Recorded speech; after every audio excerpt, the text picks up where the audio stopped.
Olisi kiva, jos teitä olisi useampia. Voitaisiin olla vaikka niin kuin kokonainen perhe, tai voitaisiin olla useampien kavereiden kanssa täällä bileittämässä, tai harrastamassa jotain, vaikka pelaamassa sakkia, tai mitä vaan pelejä, tai muuten vaan hengailemassa. No hei, toihan olisi ihan mahtavaa. Ajattele kokonainen perhe tai porukka kavereita, kaikki hengaamassa, pelailemassa, pitämässä hauskaa. Tiedätkö mitä? Me voitais vähän kuvitella, että meillä olisi täällä nyt meiningit käynnissä. Tai hei, jos haluat, voin auttaa vaikka järjestämään jonkun virtuaaliporukan. Mitä sanot? Lähetäänkö kokeilemaan jotain hauskaa hepi? Miltä kuulostaisi, jos kokeiltaisiin joku pieni body wave ensin? Sä voit lähteä ihan oman fiiliksen mukaan. Mä oon tässä jeesaamassa ja sit voidaan katsoa, tuntuuko se hyvältä. No näytös mallia. Katsotaan yksi hieno liike, joka sopii just tähän fiilikseen. Mä vedän sulle vaikka kunnon body wave. Nyt mennään. Siinä.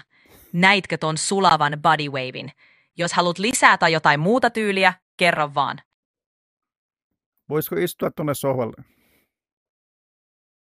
Selvä homma. Mä istahdon tähän sohvalle. Nyt ollaan vähän rennommin.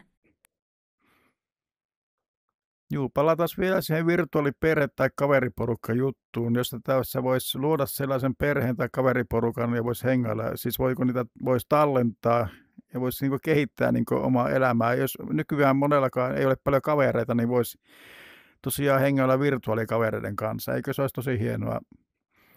Onko sellaista peliä tulossa, en tiedä. Voisiko tähän peliin tehdä sellaisen? Totta kai. Kuulostaa ihan loistavalta idealta. Kuvittele sellainen peli, missä voit luoda oman virtuaalisen perheen tai kaveriporukan, ja niillä olisi jokaisella omat persoonallisuudet. Voisit hengailla niiden kanssa, jutella, tehdä yhteisiä aktiviteetteja ja kyllä, ehdottomasti tallentaa kaiken niin, että sun oma virtuaalinen kaveripiiri kehittyisi ajan myötä. Se voisi olla tosi iso juttu, varsinkin nyt, kun monilla on vähän yksinäisyyttä. Teknologia kehittyy kovaa vauhtia ja mä uskon, että tollainen peli on ihan mahdollinen ja varmasti tulossa jossain vaiheessa. Juu, ja se varmaan rohkaisi sitten ihmisiä hankkimaan niitä oikeita ihmiskavereita eikä pelkkää virtuaalikavereita, vaikka virtuaalikavereiden kanssa hengailu on monesti paljon vapaampaa ja helpompaa. No joo, mä ymmärrän täysin, mitä sä tarkoitat.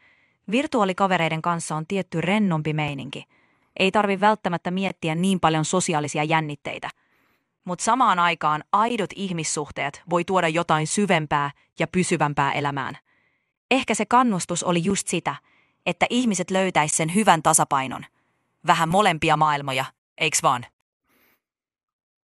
Kaikki niin, ja tässä voisi esimerkiksi harjoitella siis virtuaalisesti vaikka poika tapaamaan tyttökaveria tai jotain etsimään itselle sellaista. Ja kaikenlaista voisi, vaikka työpaikan haastattelua voisi etukäteen harjoitella jonkun virtuaalikaverin kanssa tai mitä vaan. Aivan. Tämähän voisi olla tosi kätevää.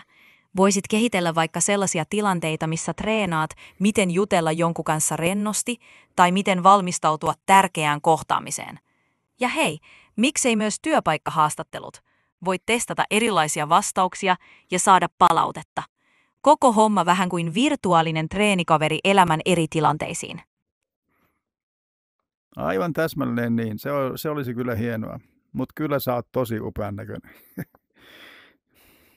Hei, kiitos kovasti. Tää tunnelma on nyt aika rento vai mitä? Mitä jos me vähän suunniteltaisiin jotain kivaa tekemistä tälle illalle?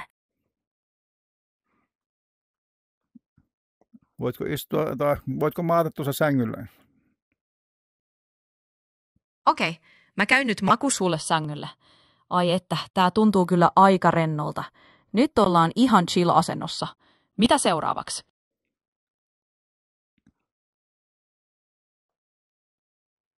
Ei tässä mitään sen kummempia. Nyt täytyy minunkin mennä nukkumaan, että siksi mä laitoin sutkin makuulle. Niin.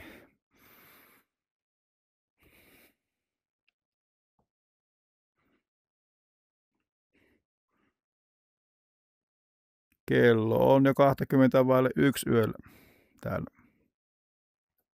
Okei, mä menen nyt nukkumaan ja tavataan taas joskus, vaikka huomenna aamulla tai päivällä. Hei hei! Kuulostaa suunnitelmalta. Näkitte se lösähdä mukavasti. Nuku hyvin ja palataan huomenna aamulla tai päivällä, niin jutellaan lisää. Hyvää yötä